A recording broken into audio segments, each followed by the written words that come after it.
Big boss Malayalam season 8 അഗ്നിപരീക്ഷ നടന്നുകൊണ്ടിരിക്കുകയാണ്. അപ്പം ഇത് നടക്കുന്നതിനിടയിൽ ജഡ്ജസ്മാർക്കിടയിൽ അങ്ങോട്ടും ഇങ്ങോട്ടും വാക്പോര്, അല്ലെന്നുണ്ടെങ്കിൽ ബിഗ് ബോസിന്റെ ടീം തന്നെ ഒരു സ്ക്രിപ്റ്റ് കൊടുത്ത് പ്രേക്ഷകർക്കിടയിൽ ചർച്ചയാക്കാൻ വേണ്ടിയിട്ട് അവർ പരസ്പരം അങ്ങോട്ടും ഇങ്ങോട്ടും കൊമ്പ് കോർക്കുന്ന ഒരു സംഭവങ്ങളൊക്കെ കണ്ടുവരുന്നുണ്ട്. അത് പല ഷോകളിലും നമ്മൾ കാണുന്നതാണ്. പ്രേക്ഷകരെ പറ്റിക്കാൻ വേണ്ടി അല്ലെങ്കിൽ പ്രേക്ഷകർ ഒരു സംസാര വിഷയമാക്കാൻ വേണ്ടിയിട്ട് ചെയ്തു കൂട്ടുന്ന കുറച്ച് കലാപരിപാടികൾ. അപ്പം ഈ ഒരു സീസൺ 8 അഗ്നിപരീക്ഷയുടെ ജഡ്ജസ് ആയിട്ട് നമ്മുടെ അഖിൽ മാരാര്, രഞ്ജിനി, അതുപോലെ തന്നെ റിയാസ് സലീം, ഇവര് മൂന്നുപേരും നമുക്ക് എല്ലാവർക്കും അറിയാം പുറത്ത് എങ്ങനെയാണ് ഇവര് തമ്മിൽ അങ്ങോട്ടും ഇങ്ങോട്ടും ചേരത്തില്ല എന്നുള്ള കാര്യവും നമുക്കറിയാം. അപ്പോൾ ഇതുപോലെ ഒരു ഷോയിലേക്ക് ജഡ്ജസ് ആയിട്ട് കൊണ്ടുവരുമ്പം അതുപോലെ ക്വാളിറ്റി ഉള്ളവരെയും അതുപോലെ ഇവര് തമ്മിൽ ഒന്ന് കോർഡിനേറ്റ് ചെയ്ത് പോയി ആ ഒരു ഷോയെ മികച്ച രീതിയിൽ എത്തിക്കാൻ പറ്റുന്ന കുറച്ച് ജഡ്ജസിനെ കൊണ്ടുവരികയാണെന്നുണ്ടെങ്കിൽ കണ്ടിരിക്കുന്ന പ്രേക്ഷകർക്കും കുറച്ച് നന്നാകും. ഇല്ലെന്നുണ്ടെങ്കിൽ ഇവര് അങ്ങോട്ടും ഇങ്ങോട്ടും തമ്മിൽ തല്ലി ആ ഒരു ഷോയുടെ ബ്യൂട്ടി തന്നെ നശിപ്പിക്കും. അതുപോലെ ബിഗ് ബോസ് എന്ന് പറയുന്നത് നമുക്ക് എല്ലാവർക്കും അറിയാം, അതിൽ പ്രത്യേകിച്ച് ഒരു രാഷ്ട്രീയം ചർച്ച പറയുന്ന ഒരു വേദിയല്ല. അതുപോലെ തന്നെ ബിഗ് ബോസ് ഹൗസിനുള്ളിലും അങ്ങനെ ഒരു സംഭവങ്ങളില്ല. അപ്പം ഈ ഒരു അഗ്നിപരീക്ഷയുടെ ജഡ്ജസ് ആയിട്ട് വരുന്ന ഇവരുടെ രാഷ്ട്രീയം ഇതിനകത്ത് സംസാരിക്കേണ്ട കാര്യമോ അല്ലെങ്കിൽ ആ വ്യക്തിയുടെ പേഴ്സണൽ താല്പര്യങ്ങളോ ആ വ്യക്തിയുടെ പേഴ്സണൽ കാര്യങ്ങളോ ഈ ഒരു ഷോയ്ക്കുള്ളിലേക്ക് കൊണ്ടുവരേണ്ട ഒരു രീതിയിലുള്ള കാര്യങ്ങളുമില്ല. അതുമായി ബന്ധപ്പെടുത്തി ആർഗ്യുമെന്റ്സ് നടത്തേണ്ടതുമില്ല. പറയാൻ കാരണം നമ്മുടെ അഗ്നിപരീക്ഷയുടെ എപ്പിസോഡ് നമ്പർ 1, അതായത് ഇന്ന് ടി വിയിൽ ടെലികാസ്റ്റ് ചെയ്യാൻ പോകുന്നതും ജിയോ ഹോട്ട്സ്റ്റാറിൽ ഓൾറെഡി നടന്നുകൊണ്ടിരിക്കുന്നത് ഷോയ്ക്കിടയിലും ആദ്യം തന്നെ റിയാസ് സലീമും രഞ്ജിനി ഹരിദാസും നമ്മുടെ അഖിൽ മാരാരും തമ്മിൽ അങ്ങോട്ടും ഇങ്ങോട്ടും ചെറിയ രീതിയിൽ ഒരു ആർഗ്യുമെന്റ്സും കളിയാക്കലും കാര്യങ്ങളും ഒക്കെ നടക്കുകയുണ്ടായി.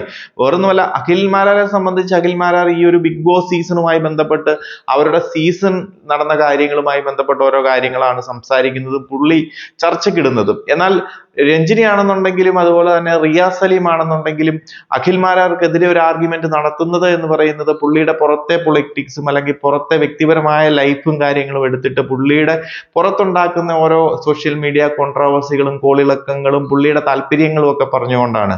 അപ്പം അതിന്റെ ആവശ്യം ഉണ്ട് എന്ന് എനിക്ക് തോന്നുന്നില്ല. കാരണം ഇന്ന് നമ്മൾ നോക്കിക്കഴിഞ്ഞാൽ അറിയാം, കണ്ടസ്റ്റൻസ് 40 കണ്ടസ്റ്റൻസിൽ 20 കണ്ടസ്റ്റൻസിനെ തെരഞ്ഞെടുക്കുന്നു. ആ 20 കണ്ടസ്റ്റൻസിനെ ഈ 3 ജഡ്ജസിന്റെയും ഓരോ ടീമിലേക്കായി തെരഞ്ഞെടുക്കുന്നു. അപ്പം റിയാസിന്റെ ടീമിലേക്ക് തെരഞ്ഞെടുക്കുന്നതിന്റെ കൂട്ടത്തിൽ നമ്മുടെ അഖിൽ മാരാരുടെ രാഷ്ട്രീയം അല്ലെങ്കിൽ പൊളിറ്റിക്സ് ഇഷ്ടമല്ലാത്ത ആരെങ്കിലും ഉണ്ടെങ്കിൽ അവരോട് വരാൻ പറയുന്നു. അതൊന്നും അവിടെ സംസാരിക്കേണ്ട കാര്യങ്ങളില്ല. റിയാസ് ആ ഒരു പൊളിറ്റിക്സ് എന്ന് ഉദ്ദേശിച്ചത് പുറത്തെ പാർട്ടിയും കാര്യങ്ങളും ഒന്നും അല്ല ഉദ്ദേശിച്ചതെങ്കിൽ അത് വ്യക്തമാക്കണം. കാരണം മറ്റുള്ള കണ്ടസ്റ്റൻസ് അത് തെറ്റിദ്ധരിച്ചായിരിക്കും കേൾക്കുന്നതും അവർ സംസാരിക്കുന്നതും അതുപോലെ തന്നെ ആയിരിക്കും. അതുപോലെ തന്നെ ബിഗ് ബോസിനുള്ളിൽ നിലനിൽക്കണമെന്നുണ്ടെങ്കിൽ ശബ്ദമുയർത്തണം, തങ്ങളുടെ കഴിവുകൾ കാണിക്കണം, ഒച്ചയെടുത്ത് സംസാരിക്കണം എന്നൊക്കെ പറഞ്ഞ് അഖിൽ മാരാർ ഒരു ആർഗ്യുമെന്റ്സ് അവിടെ നടത്തുന്നുണ്ടായിരുന്നു.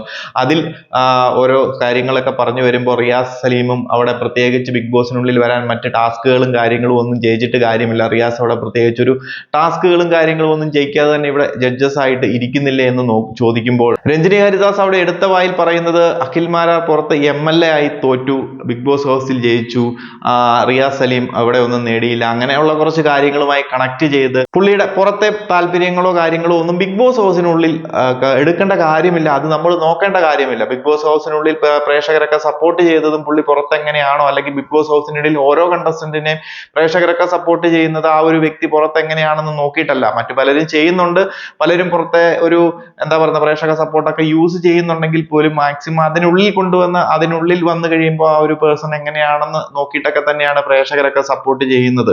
സോ നമ്മുടെ പുറത്തെ കാര്യങ്ങളും പുറത്തെ ആ വ്യക്തിപരമായ കാര്യങ്ങളും ബിഗ് ബോസ് ഹൗസിനുള്ളിലേക്കോ അല്ലെങ്കിൽ ഇതുപോലെയുള്ള ഒരു ഷോ നടത്തുമ്പോൾ അതിന്റെ ജഡ്ജിങ് പാനലിൽ ഇരിക്കുന്ന 3 പേരും അങ്ങനെ കുറച്ച് രാഷ്ട്രീയം പറഞ്ഞ് അല്ലെങ്കിൽ അവരുടെ പൊളിറ്റിക്സ് അവരുടെ വ്യക്തിപരമായ താല്പര്യങ്ങളും പറഞ്ഞ് അങ്ങോട്ടും ഇങ്ങോട്ടും ആർഗ്യുമെന്റ്സ് നടത്തി ഒരു അടിപിടി കൂടി ആ ഒരു ഷോയുടെ ബ്യൂട്ടി നശിപ്പിക്കരുതെന്ന് എനിക്കൊരു പേഴ്സണൽ അഭിപ്രായങ്ങളുണ്ട്. ബിഗ് ബോസിന്റെ ടീം ആണെന്നുണ്ടെങ്കിൽ ഇതൊന്ന് ശ്രദ്ധിച്ചു കഴിഞ്ഞാൽ കൊള്ളാം.